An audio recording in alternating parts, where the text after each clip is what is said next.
Abooluganda Mukama waffe Yesu Kristo yeebazibwe era weebwe nnyo ekitiibwa nga bw'ali omulamu. Mbalamusiza nate mu linnya erya Mukama waffe Yesu. Era nsooka okusaba Omwoyo Mutukuvu okunkulembera nammwe mwenna abanaawuliriza abampeera ekisa obutakakanyala wabula okugonda nga bw'ali omulamu Katonda waffe. Leero Mukama waffe atugamba ku nsonga manyi bangi tebamanyi, balowooza nti korona tulowooza yaleetebwa Bachina nga bwe byogerwa nga biki, naye Mukama waffe ye Yesu yennyini ye yakkiriza korona sitaani amuteeke mu bantu. Akabonero akalaga nti abantu tulemedde mu kibi n'obutakyuka bulemye eri abaana b'abantu. Naye Mukama ayogera mu Ezekieri 3:16 agamba nti omwana w'omuntu nkufudde omukuumi eri ennyumba ya Isirayiri, kale wulira ekigambo ky'omukamwa kange obawe okulabula okuva gye ndi. Nange nzize okulabula okuva eri Mukama. Korona atutte abantu bangi era obulamu bw'abantu bangi. Naye tebagenze nti nno oba bafudde nti Abachina be baamuleeta, nedda. Mukama yamussa lwa kibi, yamulekawo lwa kibi, yaleka sitaani amuteekewo lwa butali butuukirivu bwa nsi. Ekiseera kya Mukama waffe Yesu eky'okutuuka kyakomawo, kyatuuka dda okuba ng'akomawo. Naye atuwadde obudde okubanga twongera okwetereza kubanga gye twabulira wangi. Yassa omusujja guno olw'ensonga nti ayagala tukyuke tuve mu bubi bwaffe. Nga bwe mulaba abaana ba Isirayiri nti bwe baali balemedde mu kibi, yateekawo okubonaabona n'agamba abatuukirivu be nti bo basiige omusaayi ku nnyumba. Gw'abeera amugondedde, gw'awulira eddoboozi lye n'okola. Bateeke omusaayi gwabwe ku nnyumba, omubi bw'ajja aleme okukola ki? Okubatuukako oba okubakola akabi. Kati y'ensonga ya korona eno abooluganda. Korona teyajja lwa Bachina, korona yajja lwa butali butuukirivu bwa nsi. Kyova olaba agamba nti bwe ŋŋamba omubi nti tolirema kufa, naawe n'otamulabula, so n'otoyogera kulabula mubi kuva mu kkubo lye ebbi okuwonya obulamu bwe, omubi oyo alifiira mu butali butuukirivu bwe, naye omusaayi gwe ndiguvunaana mu mukono gwo. Abooluganda, Yesu Kristo atwagaza okwenenya n'okutukuza era ayagala ebyambalo ebitaliiko bbala yadde olufunyiro. Lwaki mbagamba nti nno? Kubanga ayogera mu kigambo kye, ayogera mu kyamateeka 28 olunyiriri olw'15 agamba nti naye olulituuka bw'otaliwulira ddoboozi lya Mukama Katonda wo okukwata ebiragiro bye byonna n'amateeka ge bye nkulagira leero okubikola, ebikolino bino byonna birikujjira, birikutuukako. Temwewuunya okugamba nti ate Mukama akkiriza atya korona okutuukawo. Akireka lwa nsonga ya butali butuukirivu bwa nsi eno yonna.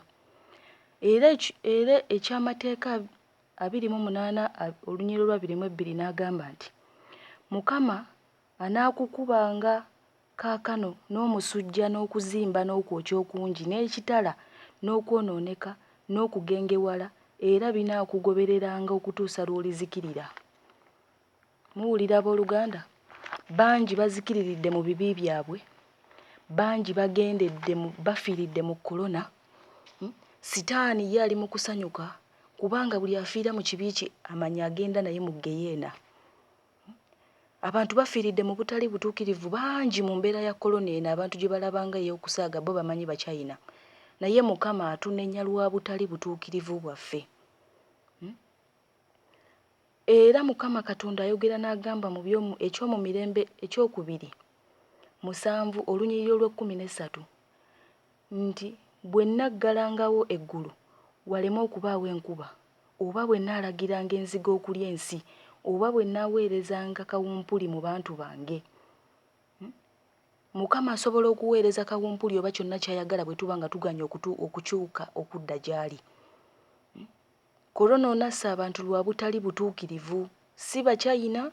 Weewaawo sitaani Mukama yamukkiriza akikole, tukyuke tuve mu kibi kyaffe. Era olunyiriri lw'14 n'ayogera n'agamba nti abantu bange abatuumiddwa erinnya lyange bwe baneetoowazanga ne basaba ne banoonya amaaso gange ne bakyuka okuleka amakubo gaabwe amabi, kale naawuliranga n'ennyima mu ggulu n'ensonyiwa okwonoona kwabwe n'emponya ensi yaabwe. Abooluganda, Mukama atugamba twenenye awonye ensi. Abakkiriza ba Mukama tukyuke twegayirire Mukama ku lwa ggwanga, ku lw'ensi, si ku lwa ggwanga naye ku lw'amawanga, kubanga korona tatalizza agenze mu nsi zonna. Mukama atugamba tukyuke, kubanga agamba nti abantu beerabidde Mukama Katonda waabwe bakola byabwe. Era Mukama atugamba nti okusalibwa omusango kujja eri buli muntu ssekinnoomu, eri families, era na buli muntu eyeerabidde Mukama n'amawanga gonna. Ssekinnoomu, famire n'amawanga. Mukama agamba twenenye, ne bwe kiba kitongole. Mukama agamba ayagala twenenye. Asuubira okwenenya okuva eri abantu ab'enjawulo, gwe omuntu ssekinnoomu, okuva eri famire zonna ez'enjawulo, okuva eri ebitongole eby'enjawulo, okuva eri amawanga ag'enjawulo. Mukama yeetaaga okwenenya kw'abaana b'abantu. Era atugamba nti tetuteekeddwa kutya, kubanga waali. Naye devo ayagala abaana b'abantu kufiira mu kibi. Era bonna bafiiridde mu korona nga tebayingidde eggulu. Sitaani musanyufu nnyo, kubanga bafiiridde mu butali butuukirivu bwabwe. Naye Mukama waffe Yesu Kristo atugamba ki? Mukama atugamba nti abaana be, gwe buli amanyi nti oli mwana wa Katonda, wulira, kyuka, manya bwe wakyama, weenenye okomewo mu maaso ga Mukama. Bw'oba tomanyi bwe wakyama, gamba Omwoyo Omutukuvu nsaba ondage we siteredde, nsobole okukyuka nkomewo mu maaso go. Kubanga atugamba nti twabula olw'okubulwa okumanya, oba tubula olw'okubulwa okumanya. Mukama atugamba nti abaana be atubisseeko n'omusaayi gwe nga bwe yabikka ku baana ba Isirayiri, obutalwala korona. Era atugamba nti tetuteekeddwa kutya. Nga bwe mbagambye nti bwe yagamba abaana ba Isirayiri beesige omusaayi gwabwe ku nnyumba, naffe abaana be bw'atyo bw'atukwese mu musaayi gwe obutabaako kabi kava ku korona. Naye nga kyayagala butuukirivu bwaffe. Ffe abawonyeewo tetuwonye kubanga tuli batuukirivu, naye atukwatibbwa kisa. Wabula obusungu bwe bungi eri abaana b'abantu olw'obutali butuukirivu bwaffe. Ekirala agamba nti tewabaawo akkiriza okutwala vaccine ya COVID-19 oba eya korona. Okugemebwa, temukkiriza abantu okubagema, temukkiriza okubakuba vaccine eyo oba okubagema kwonna kwonna nga mukuwulidde mu nsi yonna. Mukwewale, bagenda kubalimba babagambe mutagemebwa, korona agenda kukola bwe bati, naye Mukama agamba korona okuwonyezebwa kwe kuva mu kibi. Amawanga, ebitongole tebabalimba abantu ba Mukama waffe Yesu nti waliyo eddagala lya korona.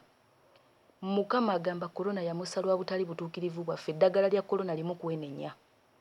Repentance yokka yokka Mukama kyayagala okuva eri amawanga na buli muntu ssekinnoomu ne mu mayumba gammwe gonna. Mukama ayagala kwenenya kwe kokka, kubanga ye Sitaani ayagala okuleeta okugemebwa kuno. Ayina kyayagala, agenda kukola obubi abaana b'abantu. Era mumanye nti malayika w'okufa waali, era ali ku mulimu gwe. Y'oyo atwala abaana b'abantu. Buli kaseera n'owulya gundi yafudde korona, gundi yafudde korona, malayika w'okufa ali ku mulimu. Naye Yesu atugamba nti tumwesige. Era ye agamba nti agenda kukkiriza Antichrist okukola byonna byakola, naye yeenenya n'atambulira mu butukuvu n'obutuukirivu. Gw'ogenda okukola ki? Gw'ogenda okuwona. Omuntu osobola okwebuuza n'ogamba yiyi, ate Mukama waffe Yesu aleeta atya korona ng'atwagala? Ayagala tuve mu kibi. Era akugamba nti agenda kukkiriza Antichrist oba Sitaani okukola by'ayagala, baana b'abantu kuva mu kibi. Nga Yesu waali atulaba, si kugamba nti oba atulese waali okutuwonya, okutubikka mu musaayi gwe, singa tutambulira mu mateeka ge n'ebiragiro bye, nga bw'ali omulamu ate nga bw'ayagala. kubanga kyayagala kimu kwe kugonda. Omuntu atagonda ekitala kyakukulya, mukkirize mugaane.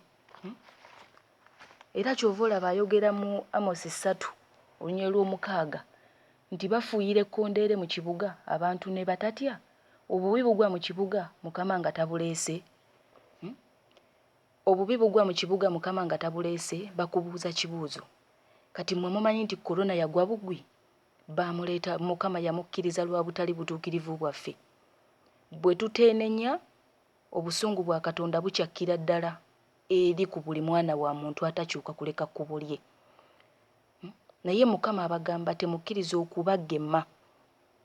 Kimu kyokka mukwate ekkubo lye mukomewo gy'ali. Kubanga abagambye nti abantu bwe baneetoowazanga ne badda gy'ali, naye anaakola ki? Naye anaddanga gye muli. Anaakolanga ebyekisa. Anaasonyiwanga, anaasaasiranga. Bannanga abaana ba Katonda tudde mu maaso ga Mukama. Teri ddagala lya korona, nziramu okubagamba. Mukama atugamba eddagala lya korona kwenenya. Tumukkirize, tumutrustinge, obwesigwa bwaffe bonna bubeere mu Mukama. Temukkiriza bigambo by'abantu bye boogera. Temukkiriza oba ebitongole eby'enjawulo okubalimba. Wabula mwenenye muve mu kibi. Korona tagenda kusemberera bulamu bwammwe yadde baana bammwe yadde mayumba gammwe oba bibuga byammwe. Kasita mwenenya. Omusaayi gwa Yesu weguli okukuuma buli mwana wa muntu ssekinnoomu. Omusaayi gwa Yesu weguli okutukuuma kasita tuleka ekibi. Muwulira abooluganda, tewali ddagala lya korona. Korona Mukama yamuganya lwa butali butuukirivu bwaffe. Eddagala lya korona liri mu kwenenya. Oba bagema nga muwulidde obubaka buno, obuzibu bugenda kubeera nammwe so si eri Mukama. Abagambye temukkiriza okubagema. Teri ddagala lya korona wabula kwenenya kyekyokka omwana w'omuntu ky'oteekeddwa okukola. Kubanga ogwo omusujja aguleese lwa butali butuukirivu bwa nsi eno.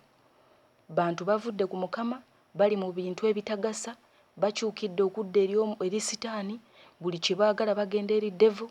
Kugamba ebintu bye tukola, amakubo mwe tutambulira, kugamba Mukama ne tumunyiiza enkya n'eggulo.